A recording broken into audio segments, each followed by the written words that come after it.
बैठ जाओ बैठ जाओ या पीछे निकल जाओ। दिक्कत आ है।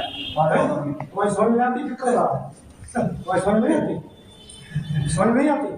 चलो चलो पीछे चलो, देखो मत, चलो निकलो, चलो जाओ बाहर निकलो। बताइए। खड़ा हो जाए, खड़े हो जाओ, क्या जरूरत है किसी वाले खड़े हो पहले जाओ। जगह के लिए आगे आई हूँ। कौन आगे जो बैठे हैं वो आगे आए, और तुम तो आओ ही मत कतई। बताओ तुम तो मत कतई। बैठ जाओ। अल्लाह अकबर। अरे हाँ, कैसे कैसे लोग पड़े हैं यार। जल्दी बात है, इधर मुद्दा जी के लड़के हाजिर अभी उनसे कोई हदीस लेके आए, हम भी भरे हो गए। अगर इमाम की पैरवी ना करे, बताओ आप। नहीं, इमाम तो नियत से होगा ना हमारा। अब जब हम नियत करेंगे अल्लाह। अरे ज्यादा मत बताओ, ज्यादा मत बता। ये जामा मस्जिद नहीं है, ये जामा मस्जिद नहीं जो बदतमीजी करेगा।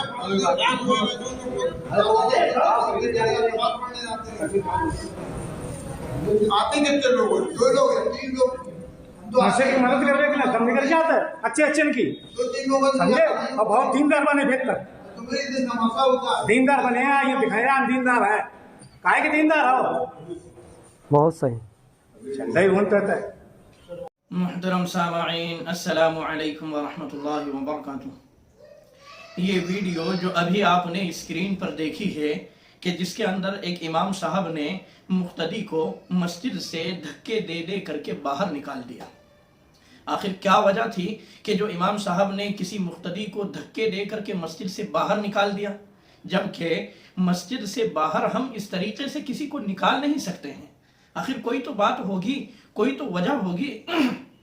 तो देखिए कि जो मुक्तदी थे तो इनका ये कहना था, जबकि ये बाद में आए और मस्जिद के अंदर जो पहली सफ थी पूरी हो चुकी थी, और पहली सफ के अंदर जबरदस्ती करके ये साहब घुस रहे थे, दाखिल हो रहे थे। तो लोगों ने इनको समझाया भी कि पहली सफ पूरी हो चुकी है, तो इस एतबार से आप दूसरी सफ में बैठ जाइए। तो ये कहने लगे कि मैं जो है मस्जिद के अंदर ज्यादा चंदा देता हूँ, मैं मस्जिद का ज्यादा ताउन करता हूँ, तो इस एतबार से मैं ज्यादा हकदार हूँ कि पहली सफ के अंदर बैठूं। लेकिन इमाम साहब ने भी उम्मीद है कि समझाया होगा, बतलाया होगा, लेकिन इसके बावजूद ये साहब मानने के लिए तैयार नहीं। तो इस एतबार से इमाम साहब ने थोड़ा सा जोर जबरदस्ती की और इनको जो है मस्जिद से बाहर निकाल दिया। हालांकि इस्लाम तो हमें इस बात की तालीम देता है कि जब अल्लाह की बारगाह में आया जाए, मस्जिद के अंदर आया जाए, तो यहाँ पर अमीर और गरीब सब बराबर होते हैं। यहाँ पर ओहदेदार और निचले तबके के लोग सब बराबर होते हैं। यहाँ पर जात पात नहीं चलती है। इसी को तो किसी कहने वाले ने कहा है कि एक ही सफ में खड़े हो गए महमूद और अयाज, न कोई बंदा रहा न कोई बंदा नवाज। तो मेरे भाइयों कि ये तो इस्लाम की खुसूसियत है, ये तो इस्लाम की खूबसूरती है कि जहां पर अल्लाह के सारे बंदे एक हो जाते हैं कि अमीर और गरीब का फर्क खत्म हो जाता है। और इस्लाम ने तो इन्हीं चीजों को खत्म किया है। यही वजह है कि अल्लाह के नबी अलैहिस्सलातु वस्सलाम ने हजरत बिलाल हबशी रज़ियल्लाहु ताला अन्हु को अपने सीने से लगाया, अपने गले से लगा करके दुनिया से काले और गोरे के फर्क को ही खत्म कर दिया। मेरे भाइयों कि ये इस्लाम की खूबसूरती है। वरना दूसरे मजाहिब के अंदर आप चले जाओगे, जैसे अगर मंदिरों में चले जाओगे तो मंदिरों के अंदर आपको ये चीज मिलेगी कि अमीर की सफ अलग और गरीब की सफ अलग। अमीर का नंबर पहले आता है, गरीब का नंबर बाद में आता है। इसीलिए कुछ गैर मुस्लिम भाई भी इस बात का एतराफ करते हैं, इकरार करते हैं और कहते हैं कि इस्लाम का जो निज़ाम है इस एतबार से कि अमीर और गरीब मस्जिद के अंदर सारे के सारे लोग बराबर होते हैं, तो ये इस्लाम का बहुत ही बेहतरीन और खूबसूरत निज़ाम है।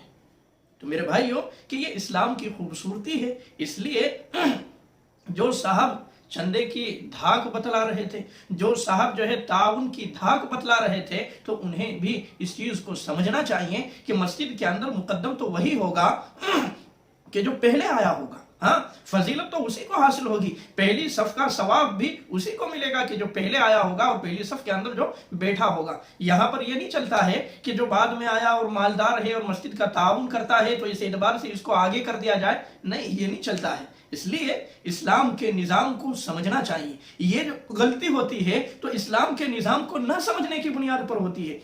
اس لیے عوام کو بھی چاہیے کہ ہم اس طرح کی حرکت نہ کریں، ہم اسلام کے نظام کو سمجھنے کی کوشش کریں، اور امام صاحب کو بھی چاہیے کہ جو ہے سمجھانے بجھانے کی کسی نہ کسی طریقے سے کوشش کرتے، لیکن یہ ہے کہ مسجد سے اس طریقے سے دھکا دے کر کے باہر نہیں نکالنا چاہیے تھا۔ یہ جو کیا ہے تو یہ غلط ہے، جو ہونا نہیں چاہیے تھا۔ اللہ سے دعا ہے کہ اللہ تعالی ہمیں اسلام کے نظام کو صحیح سمجھنے والا بنائے۔ وما توفیقی الا باللہ۔